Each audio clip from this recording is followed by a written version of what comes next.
السلام علیکم ناظرین، میں ہوں ثنا خان. آج کی پوڈ کاسٹ ہماری بہت ہی انٹرسٹنگ ہونے جا رہی ہے کیونکہ آج ہمارے ساتھ ایک بہت ہی اسپیشل مہمان ہے. ہم کسی بھی چیز کو اپنی کمزوری بنا لیں تو وہ چیز ہم پر حاوی ہو جاتی ہے. جب ہم چیز کو اپنے اوپر حاوی نہیں ہونے دیتے تو وہ چیز خود خوف زدہ ہونا شروع ہوتی ہے. آج ہمارے ساتھ جی مصطفیٰ علی ہمارے ساتھ پوڈ کاسٹ میں موجود ہیں اور ان کی اچیومنٹس کی ایک بہت لمبی فہرست ہے. فہرست کو ڈسکس کریں گے. سب سے بڑی جو بات ان کی جو ہے کہ جی انہوں نے بہت زیادہ چیزیں اچیو کی ہیں. کس حالت میں ہی از مطلب یہ سروائیور ہیں جی، پولیو کے ساتھ اپنے آپ کو منوا رہے ہیں، بلکہ منوا کہہ رہے ہیں، چیخ چیخ کے کہہ رہے ہیں کہ جی مجھ سے آگے کوئی بھی نہیں ہے. بہت سارے ایوارڈس لے چکے ہیں، بہت ساری اچیومنٹس لے چکے ہیں. First biker with special physique. اور اس کے علاوہ جی انہوں نے ایک اور جی کیا ہے جی، ہم بتاتے ہیں آپ کو ان سے بات کر کے. السلام علیکم مصطفیٰ، کیسے ہیں آپ؟ وعلیکم السلام، میں ٹھیک ہوں جی. اچھا مصطفیٰ، آپ کی جو چیزیں ہیں نا آپ نے مجھے بتائی بہت زیادہ ساری ہیں اور وہ ساری کی ساری گڈمٹ ہو گئی ہیں. میں اسٹارٹ کروں گی جو آپ کی فرسٹ اچیومنٹ آف لائف ہے.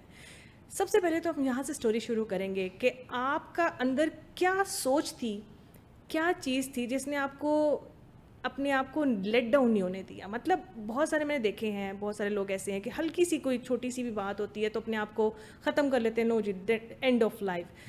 You are a warrior. کیسے؟ ماں باپ کے لیے وہ اس طریقے سے کہ دیکھیں، کوئی بھی جو اولاد ہوتی ہے نا، وہ بے شک وہ تھوڑا سا مجھ سے زیادہ کرتی ہوگی اپنے پیرنٹس کے لیے، لیکن جب وہ کہتے ہیں نا کہ کوئی زندگی میں جب تک کوئی حادثہ نہ انسان کے ساتھ ہو تب تک اس کو زندگی کی قدر بھی نہیں ہو سکتی.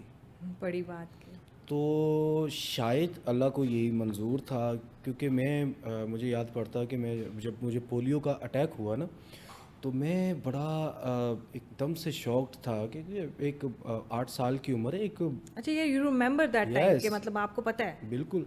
تو میں کھیلتا تھا، باہر نکلتا تھا، اپنی دکان پہ جانا، وہاں سے چیزیں اٹھا کر بھاگنا، تو وہ سارا کچھ مطلب کہ یاد تھا. پھر ایک رات سویا ہوں ابو کے ساتھ، ہلکا سا بخار ہوا ہے، رات کو واش روم کے لیے اٹھا ہوں، چارپائی سے نیچے اترا ہوں اور نیچے گر گیا ہوں، مجھے نہیں پتا کیا ہوا ہے. تو میں اس ٹائم پہ وہ ایک ایسا تھا کہ میں سمجھ نہیں پا رہا تھا کہ ہوا کیا ہے. آخر میں دونوں ٹانگیں جو ہیں وہ مڑ گئیں، پیچھے لگ گئیں، پاؤں ٹیڑھے ہو گئے، میں بیٹھ بھی نہیں سکتا تھا. اچھا. میں کیا کہتے ہیں، میں ہاتھوں کے ساتھ رینگتا تھا. تو وہ اتنا مطلب کہ ٹف ٹائم تھا. اور میں اس طرف آنے کا آپ نے بات کی تو سخت سردی ہوتی تھی، اور میرے اماں ابا کو جس کسی نے بھی بولا نا کہ اچھا اس کو فلاں جگہ پر لے جائیں شاید یہ تندرست ہو جائے، تو ایک رات وہ آج تک نہیں مجھے بھولی کہ ٹھنڈ تھی اور میرے گھر سے تقریباً کوئی 17 کلومیٹر دور ایک گاؤں ہے، وہاں پہ کوئی جی دم کرتا ہے، وہاں پر لے کر جائے. اب کتنے بجے اطلاع دی گئی؟ 9:45 بجے رات کو، دھند پڑی ہوئی ہے. 9:45 بجے اطلاع دی اور 10:30 بجے ابا نے سائیکل تیار کی، اماں نے مجھے اٹھایا، وہ پیچھے بیٹھی، سائیکل پہ چل پڑے. اب میں ساتھ رو رہا ہوں کہ میں امی میں نے نہیں جانا، آپ بھی نہ جائیں، گھر چلے. نہیں جانا. ہارڈلی کوئی 6 سے 7 کلومیٹر کا ٹریول کیا ہوگا، سائیکل کا ٹائر پھٹ جاتا ہے. اور وہ ضد کر لی میں نے کہ نہیں جانا، لیکن انہوں نے کہا کہ جانا ہے. اب اماں نے اٹھایا ہوا مجھے، وہ پیدل چل رہی ہیں، ابا سائیکل کو لے کر چل رہے ہیں. جب ابو تھک جاتے تھے تو مجھے اٹھا لیتے تھے، اماں سائیکل کو دھکا لگا رہی ہوتی تھی. تو تقریباً کوئی رات 12:45 بجے ہم وہاں پر پہنچے. تو میرا اس ٹائم پہ اس رات کے بعد سے جتنا بھی ٹنیور تھا، میرا یہی دعا کرتا تھا کہ اللہ جس دن میں ٹھیک ہوا میں نے اپنے ماں باپ کے لیے کچھ کرنا ہے. بیکاز میرے گھر کا جتنا سامان تھا, جو کچھ بھی تھا, انہوں نے نہیں پرواہ کی کہ ہمارے پاس کچھ بچتا ہے نہیں بچتا. جہاں کہیں پہ بھی ہوا ہے نا کہ کہیں پہ کوئی امید کی کرن نظر آتی تھی, وہاں پہ وہ لٹا دیتے تھے کہ ہمارا بچہ ٹھیک ہو جائے.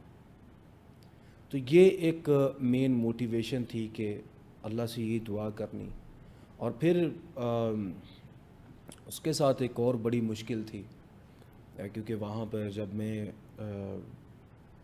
اس کا پولیو کا اٹیک ہوا تو میں, ظاہر سی بات ہے, اللہ نے دنیا میں بھیجا ایک انسان کو, وہ دل بھی ہے اس کے پاس, دماغ بھی ہے, دماغ میں دل و دماغ میں سوچیں بھی ہیں, خیالات بھی ہیں, خواہشیں بھی ہیں, سب کچھ ہے, کیونکہ وہ ایک وجود رکھتا ہے. تو میری خواہش ہوتی تھی یار میں باہر نکلوں, دیکھوں, کھیلوں کودوں, بٹ میرے ساتھ اس طرح کا وہ ہوتا تھا کہ ماں بابا کے علاوہ میرا کوئی نہیں تھا. اگر میرا وہ اس پیریڈ کی میں بات کرتا ہوں, اور سٹل اپنے پاؤں پہ کھڑا ہونے تک یا کھڑا ہونے کے بعد بھی ماں باپ کے علاوہ اور کوئی نہیں تھا کہ جس نے واقعی مجھے, میرے طرح طرح کے نام پڑے ہوتے تھے, ہوٹنگ کی جاتی تھی, اگر غلطی سے باہر گلی میں نکل جاتا تھا تو چلتے پھرتے جو مطلب کہ گزرنے والے ہوتے تھے وہ کو ٹھوکر مار دیتا تھا, کو ٹانگوں سے کھینچ کر جو تھا, ایون کہ ایک دفعہ مجھے نالے میں پھینک دیا گیا تھا. تو میں بہت شکوے کرتا تھا کہ ایسا کیوں, مطلب کہ میرے ساتھ ایسا کیا میں نے ایسا کیا. تو بٹ الحمدللہ اللہ نے پھر دکھایا کہ وہ بات کو سچ ثابت ہوئی, وہ بات لائف میں کہ اللہ کی ذات. لائف میں انٹرول کب آیا؟ بہت سین دیکھا, مطلب یہ بہت تکلیف دہ باتیں جو آپ لفظ بول رہے ہیں نا, یہ شاید جس پہ گزری ہو نا وہی جان سکتا ہے. یہ لفظ جو ہے نا یہ بہت میٹر کرتے ہیں. انٹرول کس سوچ کے بعد آیا؟ اس کے بعد سوچا کہ نہیں جی دیٹ از اینڈ. اچھا, میں گھر میں پڑے رہتے ہوئے نا, اس ٹائم پہ پی ٹی وی کے اوپر وہ لگا کرتی تھی WWE ریسلنگ. مجھے اور تو کچھ سمجھ نہیں آ رہا تھا کہ میں ایک وہ ننا سا مائنڈ ہے, کتنا کچھ سوچے.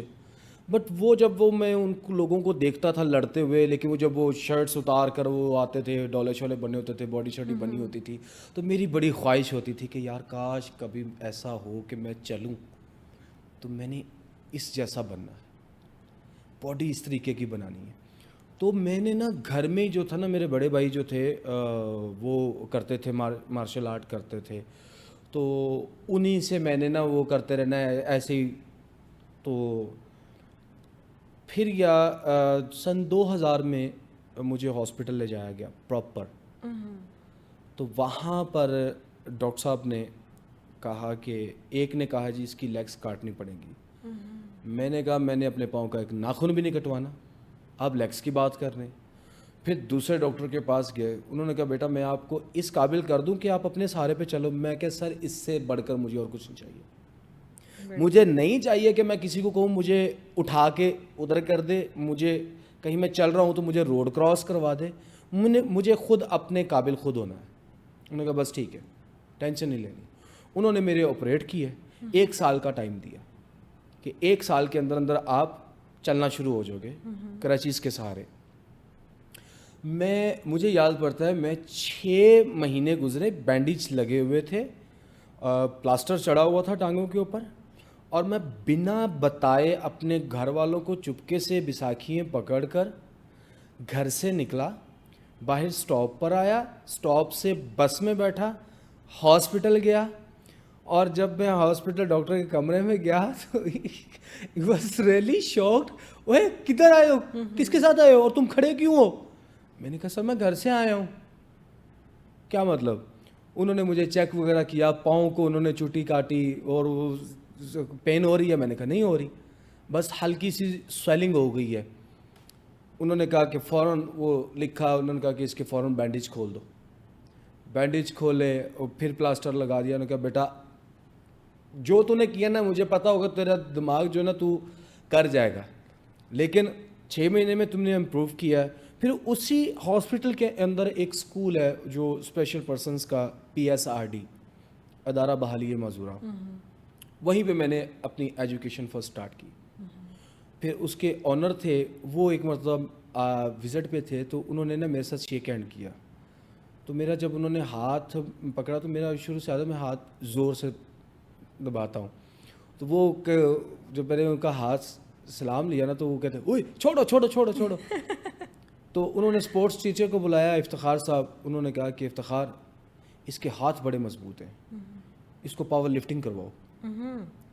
تو مجھے کہتے پاور لفٹنگ کرے گا. میں نے کہا سر میری تو بڑی خواہش ہے پہلے سے. اچھا چلو ٹھیک ہو گیا. اسکول میں جم بنا. اوکے واہ. اسکول میں جم بنا. وہ اتنا بچوں کے ساتھ پیار کرتے تھے. پھر اسپیشلی میرے لیے ایک جو انٹرنیشنل لیول کے اوپر جو بینچ پریس اور راڈ اور جو ویٹ استعمال ہوتا ہے وہ منگوایا گیا. 150 kg weight, rod and plus وہ جو تھا بینچ وہ منگوایا گیا. وہ بریک کے دوران جو تھا ایک پیریڈ ایکسٹرا میرا ہوتا تھا وہ جہاں پہ میں اسکول میں اپنے نیچے آ کے ٹریننگ کرتا تھا.